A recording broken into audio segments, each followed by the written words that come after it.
Yo guys, it's the Football Den back for another team selection video. This week was a bit tough, I guess, guys. I mean, not many changes to make because I think all of us were pretty much set up for the remainder of the season. But yeah, anyway, we're gonna have a go at it. So let's just go to my team first, which is, as you guys should know by now, Dandanadan goal. Haven't been scoring Dandanadan goal these days, but not too bad because I think the defense kind of took over the points tally for me this time. So I had Luke Shaw and Rudiger who kind of balanced my attacking returns by keeping clean sheets. And I know, guys, I should be making changes on time. I fucking run an FPL channel, but down to a lot of reasons. But yeah, anyway. So apart from this fucking zero in my team, I think I ideally should have removed Bamford. Because he's not been performing, and we have we have taken an issue to that, and I think we're going to see that in your teams. But I need to make changes in my defense. As you can see, there's Stones and Phillips who need to go out. So my two choices here are Castane and Dallas, which I feel like have the best fixtures and the most possible attacking returns. So which one do you guys think I should go for, boys? I think at this point you need to go for both, man. You have Stones and Phillips out. So I think both of them, if they are affordable in your team, I think they're both good shouts. But then again, Castagne is only good for the next couple of weeks. After that, he has a tough run of fixtures. Dallas, on the other hand, has five easy fixtures, I would say, as compared to the others. So Dallas would be the right pick for me if you're going to pick just one out of the two. What do you think, Bathare? Yeah, but see, when we speak of Leafs players, and we spoke about Dallas also yesterday, this player doesn't give you points week in week out. He gives you bulk points once in maybe 4 or 5 game weeks. So do you want consistent points which Leicester can give you at the moment and Castagna has been giving, or do you want that bulk which Dallas is giving? Yeah, so my thing is that, like I wouldn't call the next few fixtures completely easy for Dallas because they're playing Tottenham after Brighton. So what I think the right strategy for me would be Castane for the next 2 weeks with when he faces Southampton. And I think he's got another easy fixture after that. I'm not quite sure which one that was. But yeah, he's got a green fixture for sure. So what my thing was that I get Castagne for 2 weeks and then I replace him with Dallas for the remaining 3 weeks. Because I can't get rid of Stones and Phillips, even though I have two transfers, I just don't have the budget right now. I'll have to get rid of Jota. And I don't really want to do that because Liverpool's easiest fixtures fall between, their last four fixtures are the easiest. So I still want to take a chance on Jota. Maybe not against United because I'm totally seeing a nil all there, guys. But I don't have the nerve to get in another United or a Liverpool player banking on that nil all. So I think these two choices are pretty fair, but I think I'm pretty sure I'm going to go for Castagne for this one. Yeah, that makes sense. Considering that he might have a possible double game week, not this week, but in game week 35. So Castagne is a good shout. Moving Yeah, on. so yeah, pretty straightforward for me, guys. Yeah, for sure. Moving on. Uh, Here we go again. Okay. This game week didn't pan out like I wanted it to. My defense, just like Ambars, did a pretty good job, but everything other than that was bang average, below average, I would say. Uh, I think that's what your title means. Here we go again. well, whatever. Shit, Okay. here we go again. Yeah. Okay. So Vardy did have some good Captain chance. choice, man. Come on. I get that you got Vardy for Crystal and it's a good. But I don't know, man. Please explain that choice to me. He did have a few good chances. He just didn't put them away. I am still banking on him to give me returns in the long term. So Vardy, I don't think I have an issue with respect to the upcoming fixtures. Bamford, on the other hand, is someone I'm looking to transfer out. I have Chris Wood up there for him. Chris Wood has been in good form, like we've all seen in yesterday's video. He has some good returns so far. I think he would be a good choice to replace Bamford for the upcoming game weeks. Other than that, looking at my midfield, I am slightly worried now about Fernandez and Jota. Fernandez, because in the past few game weeks he's not really performed, and Jota on the other hand, Liverpool can't just take their chances. They have plenty of chances to kill the game. Jota had a couple of chances in the previous game where he could just put it in the net, but he couldn't do it. So Jota and Fernandez are slightly a worry for me for the upcoming game weeks. What do you guys think? Like, would you stick to Fernandez if you had him? I know you have, both of y'all have him. So you have just addressed the elephant in the room, man. I was just trying to delay it as much as we can, but we have to have a conversation about Fernandez right now. Yeah. He has gone from he has gone from 11, 12 double points to single points to minimum points now. Guys, I mean, I don't know. I think when others came onto the channel, we had a few guests who were suggesting that, especially Kesar, that Fernandez, it's time for him to get out. And we all made fun of him at that point where we said, are you kidding me? Come on, come on. But yeah, I mean, if the numbers aren't just there, can we just keep banking on his penalties and thinking, okay, it's United, it's Fernandez, if something happens, it's going to happen through him? I don't think that that's valid anymore because you've got Rashford, you've got Cavani, you've got Greenwood, you've got Pogba. These guys are getting more involved in the final third than Fernandez. So, yeah, I mean, we have to have that conversation. Pathare, what do you think? So I completely agree. The main reason is not because Fernandez is lacking as a player, but I've mentioned this before, like on the channel and off the channel as well. It's because he's facing a lot of burnout. He's playing almost every game for United, 90 minutes through and through, and that's taking a toll on him. You can't expect him to create each game when he's playing on so many competitions. So definitely, I feel if he doesn't perform this week, then it's time to move him out for someone who is more rotated, maybe someone like Greenwood or Pogba in that position, who are also lesser priced. At this point, I mean, just looking at Karan's team, I can see a lot of holes that need to be filled here. You don't have Lingard, you don't have Salah, so straight You don't have off the Nacho. yeah, yeah, you don't have Inacho, man. It's like straight off the bat, you have so many players that you can get in, and you're going for Pereira and Wood. So this kind of seems dicey to me because you already have a lot of differentials here. You need some solid performers. So if I were you, I would be looking at these mainstay people rather than Wood and Pereira, to be honest.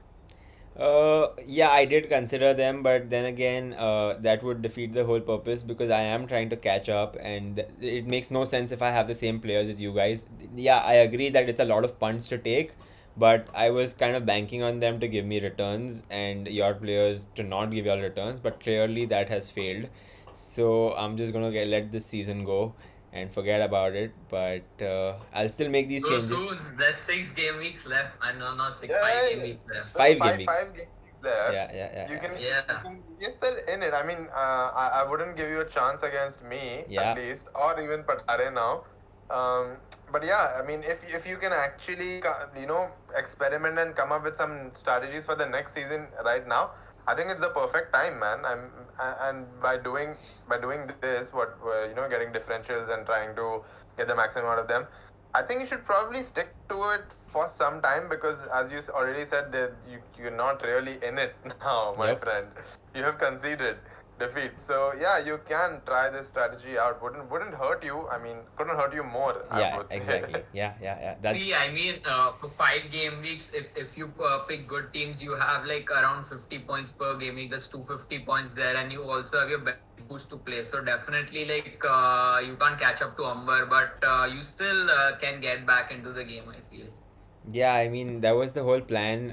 With this game week in mind, especially, but Vardy didn't score and Greenwood didn't score, so that didn't go as planned. But I'm sure in the long run they will. Bowen didn't score, and Bamford didn't score, and Jota didn't score. Oh, and Fernandez. I mean, wow, what a We week! can What a be week to proud of have. it. Proud of it. Either way, let's move on to your team now. Walk us through. Okay, Performer so for the week, uh, motherfucker. I'm actually really proud of this because I took a -12. I did 4 transfers. And my rank went up even after that, so I'm like pretty happy with this. My defenders performed really well, and I hope I would have played the other two also, Dallas and Van Bissaka, instead of Lingard and Trossard, which Trossard was like my only bad transfer of the game week. Other than that, all of them, no, wait, even Wadi didn't perform. But like Salah performed. You couldn't really bank Yeah. on Dallas, and you wouldn't want to double up on United defense as well, Exactly, right? So I wouldn't call it a yeah. bad position. But luckily for me, Karan didn't tell me Jota was back on, so I kept Salah. I got in Salah rather for Jota, and that worked out really well. He gave 9 points, so my transfers kind of broke even on the points, and Iheanacho performed really well out there. So next time, look at my captaincy videos. Okay, just coming back 1 minute to my team. Okay, so now having the upcoming fixture in mind, Liverpool versus United, would you rather play Trent and Shaw, or would you play Shaw and maybe Jota? Fuck, that's a tough one, man. See, I would definitely play Shaw and Jota because I feel United fullbacks are going to have Trent in their pocket. I think he's nowhere compared to them. But he's a defender. We're His talking job is about to keep a clean sheet. here. Yeah. He's not a defender. He's not a defender. But he's gonna Yeah, give the but points for a I- defender, Yeah, mate. man, you gotta see the FPL perspective. No, so see, bro, he's playing on the right wing. You got Shaw out there for United, and I don't think Shaw's going to let him past that easily or let him past anyway.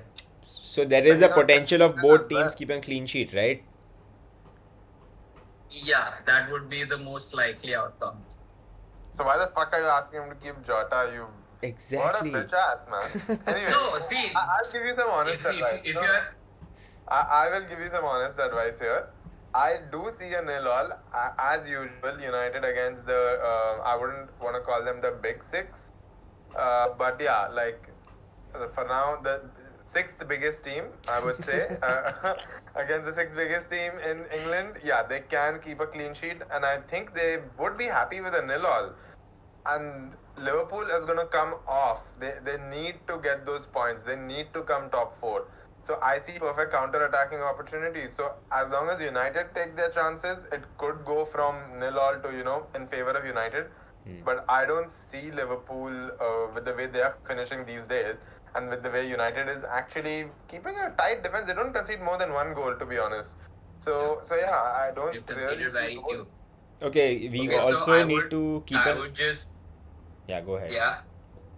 No, I would just like to justify why I said Jota instead of Alexander-Arnold because even though I feel the clean sheet would be the most likely outcome, I feel if anything's Liverpool's a leaky defense at the moment. They've not kept too many clean sheets. And if you are expecting returns from Liverpool, it's more from their attack as compared to their defense. I would strongly disagree to that. The only attacker that is giving returns in Liverpool is Salah. Everyone else has given no returns in the past few game weeks. And I think that Umber made a strong case for starting Trent and Shaw. Another reason I would say that is a better option is that United have Roma to play on either sides of that game. So maybe they aren't looking to really score but just hold the fort. What do you guys think about that? Yeah, I mean, as you said, there's no team that goes into a game who are not looking to score, to be honest. Well, But yeah, they're probably looking. They'll be probably looking to look to stop Liverpool rather than go for that win. So yeah, I think Shaw is a no-brainer because you see United have been doing well against teams that come at them. So same thing with Leeds. I didn't really expect United to keep a clean sheet, but they're keeping clean sheets when you least expect them to. So Yep. Shaw is a must. And in case for Trent or Jota, I think Trent can give you equal attacking returns to Jota because he gets an equally good position. He's on set pieces, he's on corners and free kicks, right? So Yep. so he has a chance as much as Jota has a chance. fair. So yeah, I think take a punt on Arnold. I'll do that. Is there anything like that you'd like to add, Pathare, with regards to your team? Yeah, so the potential transfer that I have is Bamford to Chris Wood, mainly because Wood has been performing well, not just for the hat trick that he scored, but even before that, he's racked up, I think, 2 goals and 3 assists in that period of 5-6 game weeks. and Bamford has not been returning at all. For me personally, when I watch Leeds games, he's I don't know what kind of role he's playing. He's not even playing a striker role, nor is he playing like assistive role. I think he's become kind of like Lukaku was at United. Yeah, but my only thing is, guys, he's got some favorable run of fixtures Exactly. towards the end of the season. So is it really the time to get rid of him and replace him with someone who might face more difficult fixtures going forward and is in a team which is not known for its attacking? So that's just the only question mark that is over Bamford. Otherwise, I think your team looks pretty set. I don't understand why Trossard is in there. But yeah, you can. Actually got him in only for the Sheffield game because I thought finally Brighton might be able to break through because like you see the underlying stats, they have so many shots and they are not getting goals anywhere. And I thought maybe against Sheffield they could get that done, but sadly none of them did. Yeah, I wouldn't bank on Trossard. I don't know why you did that, but I'm glad you did. At least you didn't make the gap even bigger than it already is. So thanks for that. But other than that, I think we've covered all the players that we potentially might get in. Is there anything else that you'd like to add, guys? I think we're all set. The I think only we're thing set. is just be lookout for that double game week, guys. It might be hitting us sooner than we expect. So gotta keep on our toes, boys. Yeah, game week 35 is a potential double game week. So let's keep that in mind. There are 8 teams that might be playing, and sooner or later, we'll put out a list of the teams that are 70% confirmed to be playing that double game week. So watch out for that. And like, share, and subscribe the video, and press the bell icon. And we'll see you on the next one. Yeah, the bell icon. Oh yeah. Make your teams on time. Amber, you too.